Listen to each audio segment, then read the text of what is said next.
₹1,00,000 income వచ్చింది. So ఈ ₹1,00,000 రావడానికి ఎంతో కొంత టీం ఉంటుంది ఆయన కింద. సో అన్ఫార్చునేట్లీ 2 నుంచి 3 ఏళ్ల తర్వాత ఈయన కూడా రోడ్ యాక్సిడెంట్ అయ్యింది. ఈయన కూడా రాడు అనుకుందాం. వీళ్ళ ఫ్యామిలీ ఇన్కమ్, ఈయన మీద డిపెండ్ అయిన వాళ్ళ ఇన్కమ్ ఏ విధంగా ఉందో చూడండి. నేను ఒక 2 నుంచి 3 ఏళ్ళు కష్టపడి నేను కొంత టీం తయారు చేస్తున్నా, కొంత నెట్వర్క్ తయారు చేస్తున్నా.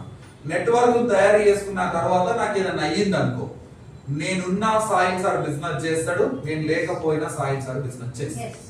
నేనున్నా ప్రవీణ్ సార్ బిజినెస్ చేస్తాడు, నేను లేకపోయినా ప్రవీణ్ సార్ బిజినెస్ చేస్తాడు. నేనున్నా రాజ్ సార్ బిజినెస్ చేస్తాడు, నేను లేకపోయినా బిజినెస్ చేస్తాడు. నేనున్నా అశోక్ సార్ బిజినెస్ చేస్తాడు, లేకపోయినా బిజినెస్ చేస్తాడు. నేనున్నా మేడం బిజినెస్ చేస్తాడు, శ్వేత మేడం నేను లేకపోయినా బిజినెస్ చేస్తాడు. మీరు నేనున్న ప్రొడక్ట్స్ కొనుక్కుంటారు, మీ ప్రొడక్ట్స్ నచ్చింది కాబట్టి నేను లేకపోయినా కూడా సోప్ కొనుక్కొని వాడతాను. Yes or no? నేనున్నా టర్న్ ఓవర్ అవుతుంది, నేను లేకపోయినా టర్న్ ఓవర్ అవుతుంది.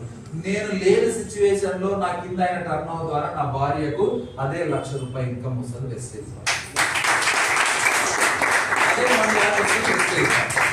ఆలోచన చేయండి. పాసివ్ ఇన్కమ్ సామాన్య వ్యక్తికి రావాలంటే ఈ భూమి మీద ఎలాంటి అవకాశం లేదు. 1 and only వెస్టేజ్. నేను గర్వంగా చెప్తున్నాను. ఎందుకు అంటే ఫర్ ఎగ్జాంపుల్ ముఖేష్ అంబానీ కూడా పాసివ్ ఇన్కమ్ ఉంది, కానీ ఆయన ముఖేష్ అంబానీ కొడుకు.